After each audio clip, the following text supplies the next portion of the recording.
name is Kourtney Taylor. I am class of 2028. I'm from North Central High School, and I run the 200, 100, 100 hurdles, 300 hurdles, and long jump in 4x1. Oh, well, welcome, welcome. Tell us a little bit about, so you're a freshman, sound like you have a heavy load, you're doing hurdles, you're doing sprints, and you're doing jumps. So when did you start running? Let's start there. I started running since like I was 4. I did a lot of sports when I was little. I did like baseball, softball, tennis, basketball, but I did track and I fell in love with track and I've just been doing it since. Awesome.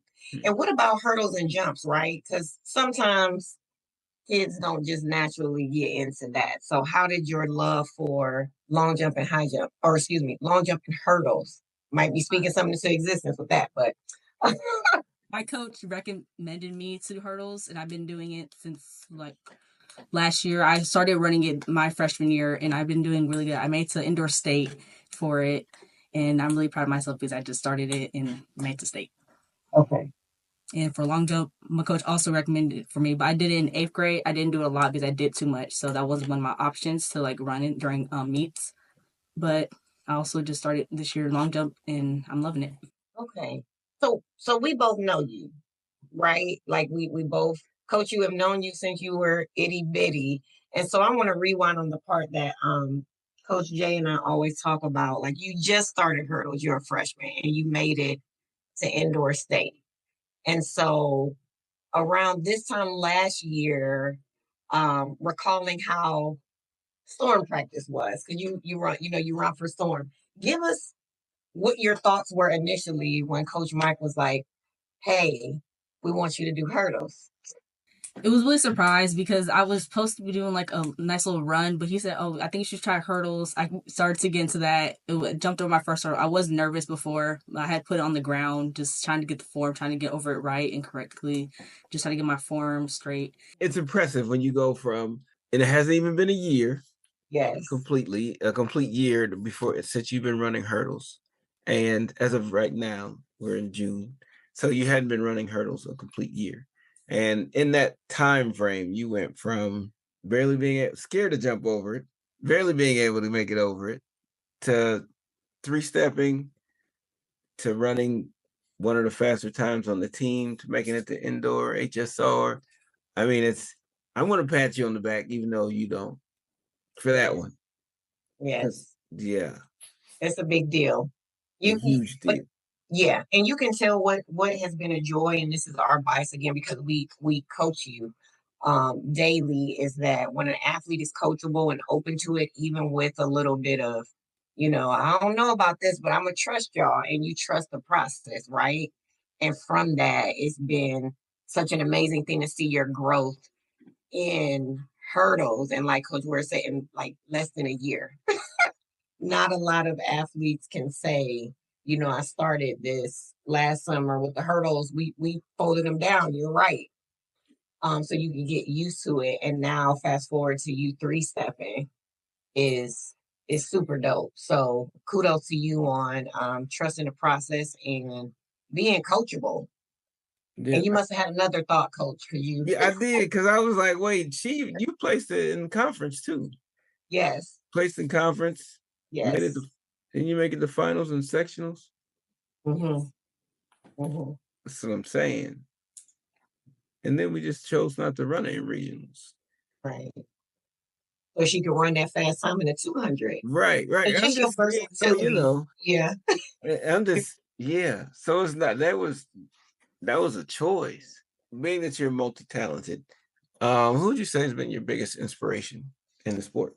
Probably Sha'Carri Richardson. She has been going through a lot of setbacks in out of track and in track.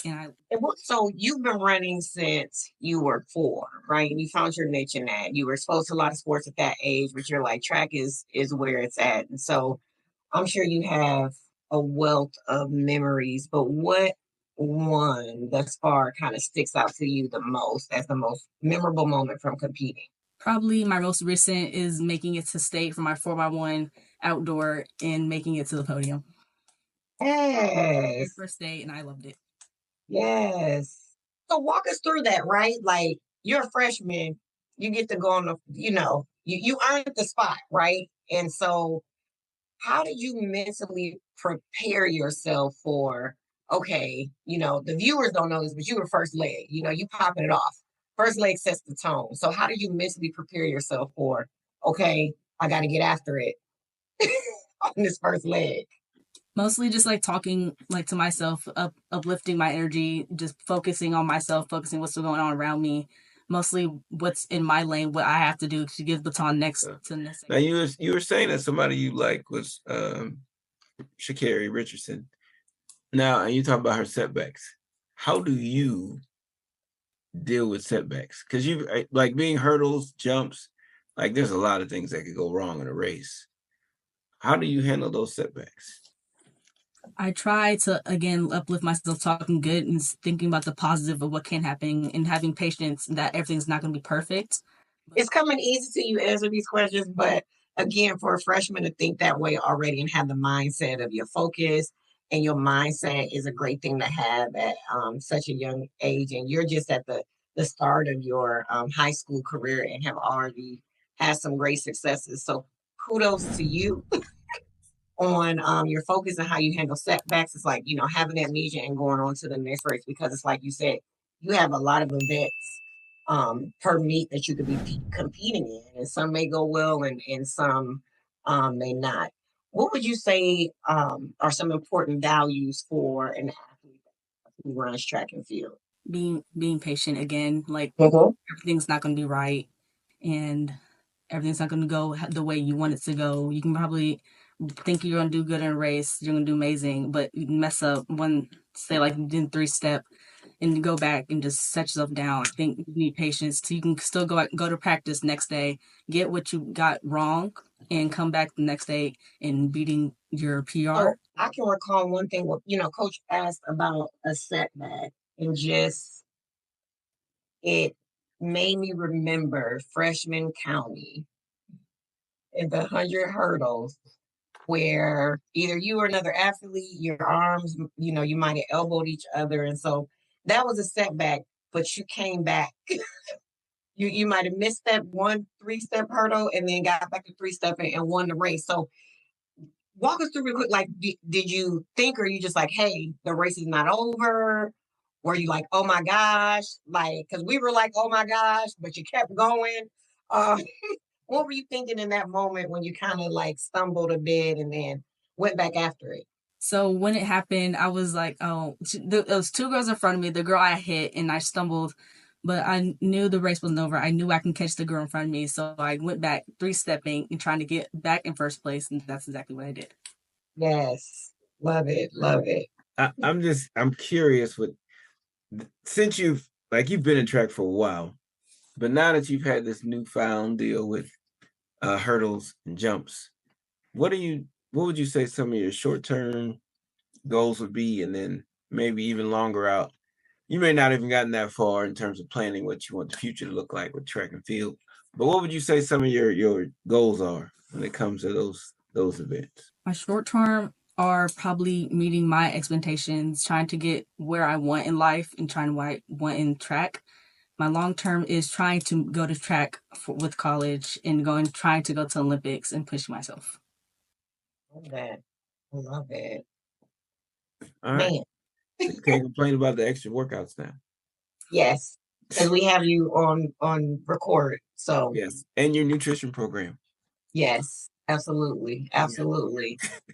So that's the new key. Young, how supportive have your parents been in your pursuits of track and field? My main support is probably my dad, because he is the coach of Storm and he's been carrying me on with track and getting me better and getting what I need to do and what I can do best. He always sends me a little text before I race and just send me and motivation me. And my mom just there to give me more motivation that my dad hasn't. Hugs, kisses, all before my race and everything. Awesome. Well, so we know their names, but we always love to shout out the parentals, because our athletes couldn't do it without their village. So shout out their names for the viewers. Anya Taylor and Kenneth Taylor. With your dad also coaching you, but also being your dad, how do you all balance that dynamic? Mostly he just comes home, during practice, after practice, on the way to practice, telling me what I need to do, telling me what I don't need to do, and get me ready for what's going on at practice and before meets. That's a tough dynamic, being that I also have a child running. How do you perceive the extra advice you receive in the vehicle on the ride to and from? And you could be honest. He'll listen, but it's okay. You could be honest. Sometimes I don't listen, and sometimes I do. Most when I really need to listen, I listen, and when I don't, and I just don't. How do you know what to listen to? This is all I'm just getting all this. I'm gathering this information for myself. When it's actually important to me. Oh, it is important. Okay. And when it's relatable. When it's relatable. Like that. So meeting you where you are and bringing it down to where you can connect with it. That's where you open your ears. Okay. So how would you say you view your competitors?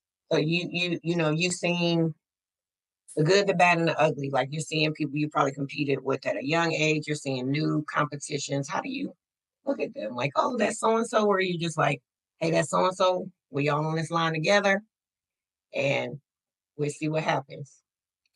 Sometimes I see them as bad competitors. Some are good. Some of them, because they're close friends, I see them as good. Some people I don't know and want to be, I see them as like bad. Well, keep it black and white. That's all right. What's the best piece of advice you said coach has given you thus far? Keeping a good mindset. Mm-hmm. If I'm like upset, using my energy that I'm upset and putting it into the next race and just letting it all out. Love that. How do you navigate the tough training, right? Because you're going from training for jumps, the hurdles, and then your sprint races. So, how do you stay motivated through practice? Now, also, you compete in the summer, so you compete with club track as well. My teammates, they give me motivation, energy to move on what I need to do. Like jumps. If there's someone I know at jumps, I'll talk to them. When I get done, I focus on the next thing that I need to get going with. Yeah, because I would say when we observe you, we don't ever see you being like, oh, like on to the next. You're just like, okay, change your shoes. Might take a little long to tie them, and untie them, I should say, and change them. But I would say for you as an athlete, admiring the fact that you're locked in, and it's just like, okay, on to the next. So I would say like you're a quiet piece, but of motivation as much as your teammates are motivating you. We see that already, that leadership in you, even now as you transition into your sophomore year. Right. So, yeah. Now, with you doing all the different events, hurdles, jumps, those are probably some of the most contact events when it comes to track and field. How do you maintain your physical health, help prevent injuries, all of that stuff? Recovery after meets, like ice baths, Epsom salt, eating good, drinking a lot of water before and after meets, during the day, on the daily, and just keeping a good mindset, healthy diet, and just recovering. Healthy diet? Sometimes. Oh, okay. You dropped the sometimes on me. All right. And don't forget about your chiropractor. Oh, in that. Recovery. That part too. So you gave us some insight on the best piece of advice coach has given you. How do you handle feedback? In practice, there are going to be little things that we want to tweak or adjust, just to, increase how far you jump, or, at the time it may have been working on your 3-step approach and now you got it hands down. So how do you handle that feedback? Trying to put it to their expectations, my expectations, and really getting it down so they're trying to make me the best athlete I can be. So I just sit back and listen, do what they need me to do, and just. Now, I know this year was quite interesting weather-wise, with different meets and all the other stuff. You've been competing for about 10 years. What's probably the most challenging weather conditions you've been in? Probably usually meets in Chicago where it's very high. I have to run like 400s, 200s, goes up to 90 something degrees, and it's just hot, very hot. You don't like the heat? No, just get up, has to be out. How would you say you balance your team goals with your individual goals? Keeping myself like sometimes I'll talk to my teammates about what they need to do, what I also need to do, but I'll go to like the side, talk to what I personally need to do, kind of like the same thing they need to, what I told them, but I'll tell myself like individual things that I would need to do something different to like, keep me like motivational. Okay. So you have a great balance of, you help keep your teammates motivated, but also, individually what you want to achieve, and maybe even telling some of your teammates, right? And so that helps them motivate you just as much as you're motivating them. So that's dope. Coach, Well, I was going to ask what you were talking about your team. I was going to ask what makes you a great teammate. My energy, just fun being around. Yeah, you're fun to be around. I'm just messing with you. That's the one disadvantage you have of being on here. We know you. Yeah, we know you. We know you well. Yeah. What would you say makes you a great competitor? I really love the fact. Again, it goes back to what Coach Ware said. Like, we know you so well. Like, you have never let the fact that you're a freshman define how well you're going to compete. And really, you've had our upperclassmen. You've raised the bar for them because they're like, wait a minute, what's going on? So that's another thing I admire about you is like, you don't let I'm just a freshman kind of deal. Was like, no, I'm a freshman and I'm about to put myself on the map. And so kudos to you on that and not being fearful or not being up for the challenge of competing against somebody who may be deemed as a vet or somebody who's going to jump this or run this fast. So, yeah. Now, Kourtney, we had to ask your teammates, coaches, minus us, if we had to describe you in one word, what do you think that word would be? Passionate. very much so. I agree with that. That is spot on. Well, Kourtney, we appreciate you joining us. Yes. It's been fun. If viewers wanted to follow you on social media, what are your social media platforms that they can follow you on? My track page, I think it's Kourtney Taylor Track, and other ones are like tagged under. It is. It's Kourtney.Taylor.Track. Yeah. On Instagram. Well, thank you, Kourtney.